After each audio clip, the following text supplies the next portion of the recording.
అమ్మ జయలలిత గౌరవ తమిళనాడు ముఖ్యమంత్రివన్నీ.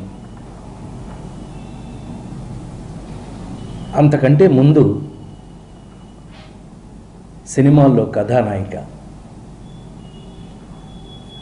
నాకెప్పుడు ఏమనిపిస్తుందంటే, ఒక స్త్రీ శక్తి, అది ముఖ్యంగా జయలలిత గారు ఎంత స్త్రీ శక్తి అనంటే, కథానాయకులు ఎంజీఆర్ గారు, ఎన్టీ రామారావు గారు, రోనాల్డ్ రీగన్ ఇలాంటి వాళ్ళందరూ ప్రజానాయకులు కాకుండా కథానాయికలు కూడా ప్రజానాయకులు అవుతారు అని నిరూపించిన, మామూలు నిరూపించడం కాదు, 6 సార్లు ముఖ్యమంత్రినిగా ఆవిడ ప్రమాణ స్వీకారం చేసిన ఒక గొప్ప ధీర వనిత. నిజమే, మనిషి ఒంటరిగా పుడతారు, ఒంటరిగానే పోతారు. అది వారిని చూస్తే మనం నిజంగా తెలుసుకోవాల్సిన నిజం. అయితే ఎవరున్నారు అనంటే ఎప్పుడూ చెప్తారు, చివరికి వెళ్ళిపోయేటప్పుడు ఎంతమంది మనతో ఉన్నారు అని ఆలోచిస్తే, ఈవేళ మొత్తం కంట్రోల్ చేయలేనటువంటి ఒక ప్రజలు, ప్రతి వారు కడసారి ఆవిడని చూడడానికి వస్తున్నారు అనంటే ఆవిడ మీద ఉన్న ప్రేమ అక్కడే తెలిసిపోతుంది మనకి.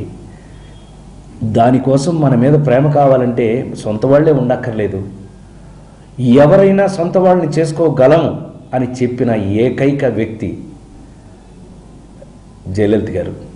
ఇవాళ వారి హఠాన్ మరణం నిజంగానే మనందరికీ ఎంత లాసు నాకు తెలుసు.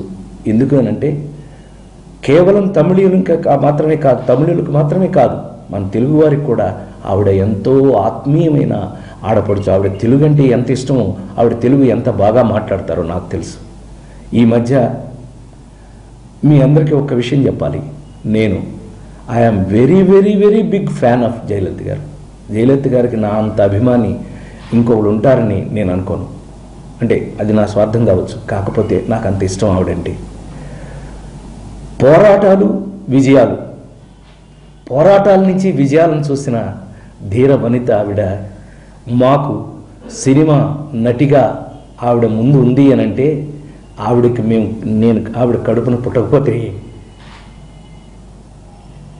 తప్పకుండా నాకు అమ్మే, ఆవిడకి నేను బిడ్డనే.